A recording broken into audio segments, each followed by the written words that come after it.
অরোরা আর নিয়াজির কথাবার্তা ধরার চেষ্টা করছিলাম, এইসবের মধ্যে দিয়ে আমরা জানতে পারলাম যে 11:30 না 11টা কত মিনিটের সময় তারা ওই রেসকোর্স ময়দানের উত্তর মানে ইয়েতে করবেন, সারেন্ডার করবেন। December 16th, Pakistan units begin to surrender. Amir Abdullah Khan Niazi, martial law administrator and commander of the Pakistan Eastern Command, offers unconditional surrender to General Jagjit Singh Arora, commander of the combined Indian and Mukti forces in the Eastern Theatre. General Arora flies to Dhaka to accept the surrender. Surrender ceremony, signing সেরিমনিটা হবে, তারা যৌথ স্বাক্ষর করবেন এবং তখন আমাদের বিজয় অর্জিত হলো। এটা আমাদের এইটা আমরা খবর পাওয়ার পরে আমরা কিন্তু মেন্টালি মোটামুটিভাবে প্রিপেয়ার ছিলাম এবং যখন 16 তারিখ সকালবেলা ওই ঘটনাটা ঘটে গেল তখন আমাদেরকে জানানোর পর আমরা তার আগে কিন্তু মানে লিখে টাকা এসব কোনো কিছু করিনি। তখন আমরা সবাই জয় বাংলা স্লোগান দিয়ে চিৎকার করে সবাই হই হুল্লোড় করতে করতে রাস্তায় বেরিয়ে গেছি।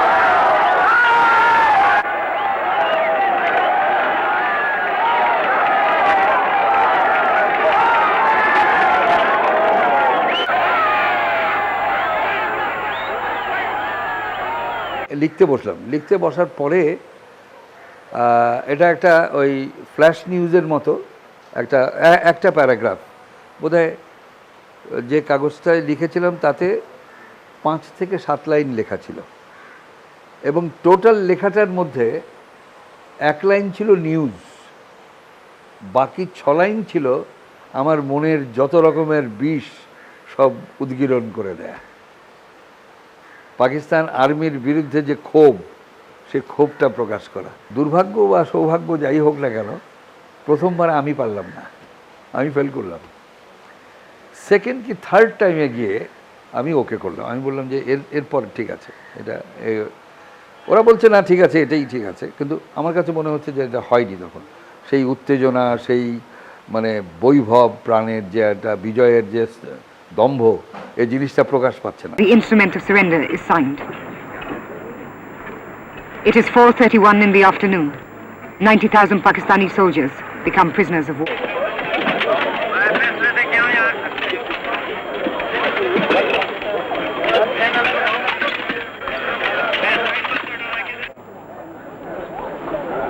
একটু মনেও হলো যে এত তাড়াতাড়ি শেষ হয়ে গেল সব কিছু, এটা একটা ফিলিং। আর একটা ফিলিং তো ভালো যে হ্যাঁ দেশে যাব, আবার একটা অনিশ্চয়তাও ছিল, বিশেষ করে যে আমাদেরকে গিয়েই তো আবার আরেকটা রেডিও স্টার্ট করতে হবে, এবং তাই হয়েছিল শেষ পর্যন্ত।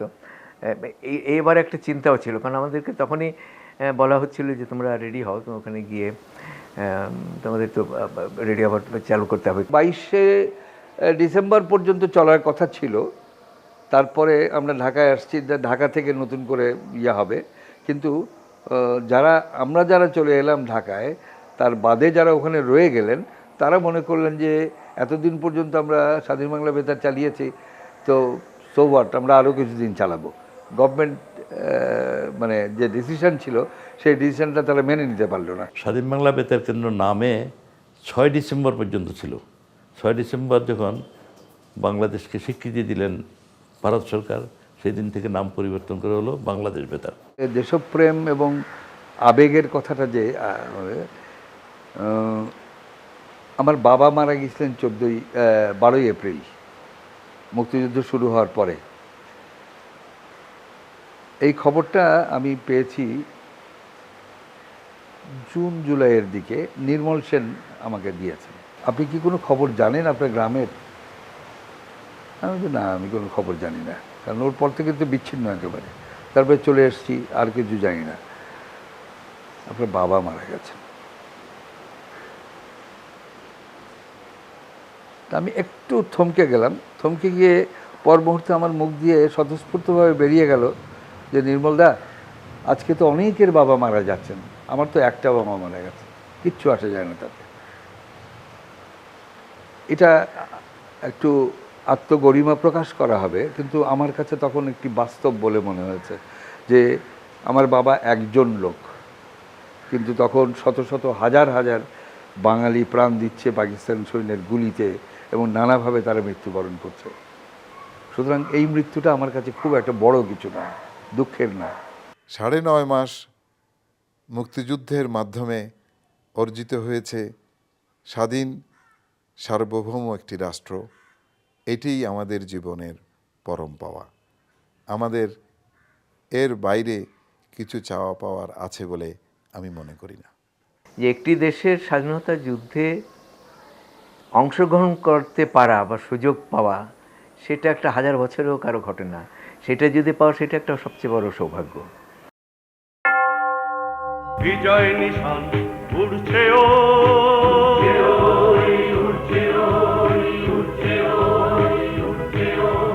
বিজয় নিশান উড়ছে ওই খুশির হাওয়ায়, ওই উড়ছে উড়ছে উড়ছে উড়ছে বাংলার ঘরে ঘরে, বাংলার ঘরে ঘরে মুক্তির আলোয় ঝরছে